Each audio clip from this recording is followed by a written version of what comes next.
परिवेशयन्त्यस्य तद्धीत्वा पाययन्त्य शिशुन्पयः शुश्रुन्त्यः पतीन् कश्चिद् अश्नन्त्यो अपास्य भोजनम। नमस्कार मित्रों, ये जो श्लोक है ये रास पंचाध्यायी के प्रथम अध्याय का छठा श्लोक है, जिसे हम आज गहराई से समझेंगे। तो आइए सबसे पहले इसके अर्थ को समझते हैं। तो जो श्लोक है वो कहता है, परिवेशयन्त्यस्य तद्धीत्वा, अर्थात जो परोस रही थी उसे धर करके, पाययन्त्यः शिशुन्पयः, अर्थात और पिला रही थी शिशुओं को दूध, शुश्रूषन्त्यः पतिन कश्चिद, अर्थात कुछ सेवा कर रही थी पतियों की, अश्नन्त्यो अपास्य भोजनम, अर्थात भोजन करते हुए भोजन को अलग रख।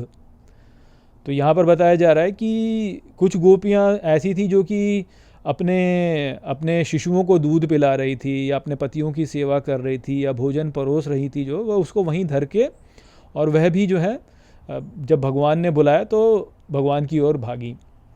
तो यहाँ पर जो विचार है वह पिछला जो मंत्र है उसके विचार में ही बताया जा रहा है। तो जैसे पिछले मंत्र में मैंने आपको समझाया था कि जो गोपियों का विषय है और जो गीता में विषय बोला गया उसमें कई बार हमको जो है भेद दिखाई देता है कि भाई गीता में श्री कृष्ण कहते हैं कि धर्म का पालन करो अपने और तुम युद्ध करो, परंतु यहाँ पे हमको ऐसा दिखता है कि भाई जो गोपियाँ हैं वह अपने धर्म का पालन नहीं कर रही हैं, क्योंकि जो स्त्री होती है उसका तो यही धर्म होता है कि अपने पति की सेवा करे। तो पति की सेवा यहाँ पे वो कर रही थी, परंतु जब भगवान ने बुलाया तो पति की सेवा छोड़ करके जो है वह भगवान की ओर भागी। तो हमें थोड़ा ऐसा लगता है कि यार ये क्या चल रहा है। तो मैंने आपको पिछले मंत्र में जैसे बताया था उसी की यहाँ पर जो है उसी विषय में यहाँ पर भी बताया जा रहा है, परंतु यहाँ पे बस थोड़ा सा और विषय जोड़ दिए गए हैं। तो पिछले वाले में तो यही बोला गया था कि जो अपना काम कर रही थी, अपना काम कर रही थी, दूध दोहन कर रही थी या चूल्हे पे कुछ रखा हुआ था या गूंधा हुआ आटा था, उनको छोड़ करके भागी, अर्थात जो भी क्रिया कर रही थी वो छोड़ करके भागी। अब यहाँ पर ये बोला जा रहा है कि जो भोजन परोस रही थी या शिशुओं को दूध पिला रही थी या पतियों की सेवा कर रही थी या भोजन परोस रही थी, वो वहाँ पे उसको छोड़ करके भी भागी। तो यहाँ से जो हमें समझ में आता है वो यही है कि जो गोपिका भाव की भक्ति है उसमें जो भगवान का कहना है वो यही है कि भाई मेरी सेवा करना सबसे महत्वपूर्ण है, अन्य जो भी कुछ है वह उतना महत्वपूर्ण नहीं है। तो गीता में तो क्या है कि गीता में तो यही है ना कि भाई धर्म की रक्षा करनी है तो भगवान ही हैं जो कि अर्जुन को कह रहे हैं कि भाई तुम अपने संबंधियों को मारो, क्योंकि अर्जुन ने तो ये बोला कि मुझे अपने संबंधियों को नहीं मारना, मैं नहीं मारना चाहता, परंतु भगवान ने बोला कि नहीं मैं चाहता हूँ कि तुम उनको मारो, तो इसलिए अर्जुन ने उनकी बात मानी। पर यहाँ पर भी वही वाली बात है, बस यहाँ पे ये कि भगवान कह रहे हैं गोपियों से कि भाई तुम मेरी ओर आओ, तुम मुझे सुख दो, मैं सुख लेना चाहता हूँ तुमसे, तो तुम मुझे सुख दो, तो मेरी ओर आओ।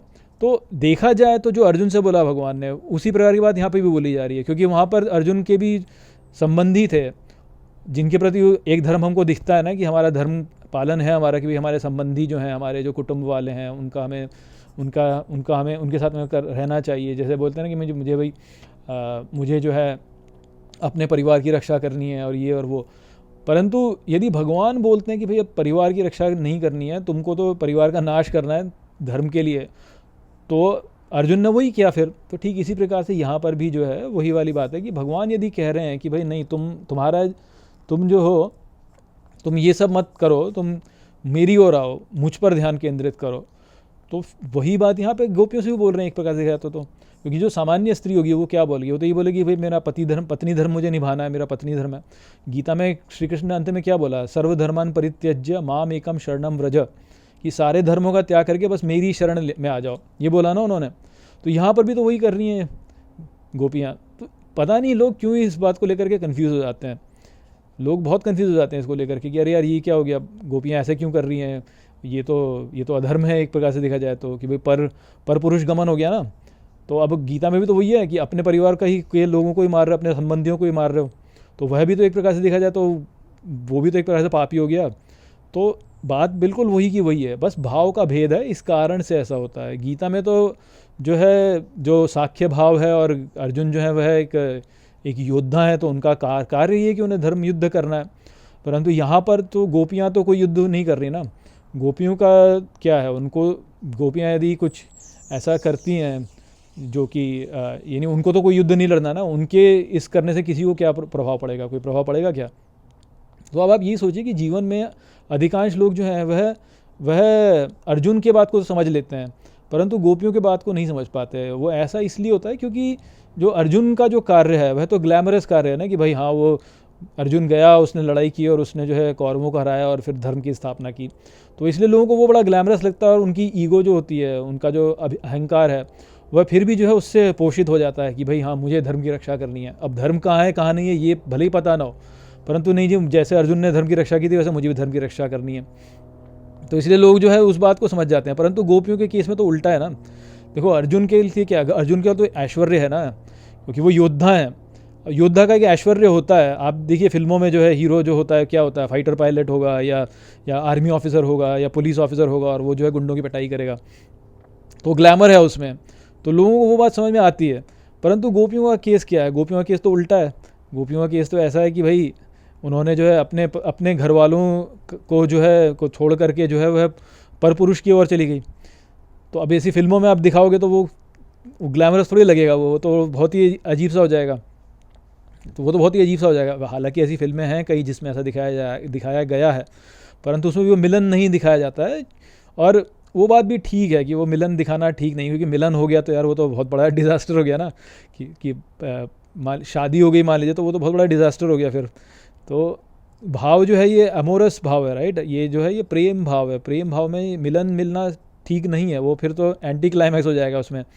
फिल्में जो लव स्टोरीज जो होती हैं उसमें अंत में क्या दिखाते हैं कि हीरो हीरोइन नहीं मिल पाते ना, जैसे रोमियो जूलियट हो गई, या जो कौन से हीर रांझा और ये जो भी हैं ये कथाएं, इनमें जो प्रेमी है वो नहीं मिल पाते हैं अंत में, और वही उसकी सुंदरता वहाँ पर ही है।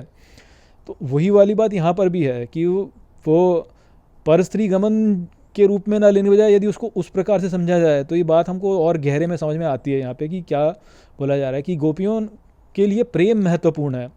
गोपियों का जो है माधुर्य भाव है, प्रेम भाव है, वीर भाव नहीं है, अर्जुन वाला भाव नहीं है, उनका प्रेम और माधुर्य वाला भाव है। तो इसलिए इस बात को समझने के लिए जो कथा हमको फॉलो करनी होगी वो क्या होगी, जो इंडिया में जैसे देवदास है, देवदास की जो कथा है उसमें भी ये है ना कि देवदास और पारो का मिलन नहीं हो पाता है, परंतु वो दोनों एक दूसरे से बहुत प्रेम करते हैं।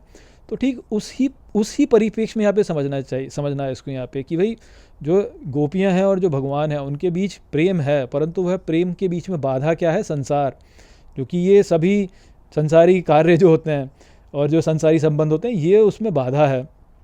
तो उस बाधा को पार करने का यहाँ पे रस है जो कि वास्तव में बताया जा रहा है। तो विरह और मिलन वाला जो भाव है वो वहाँ पर है, परंतु ये इतना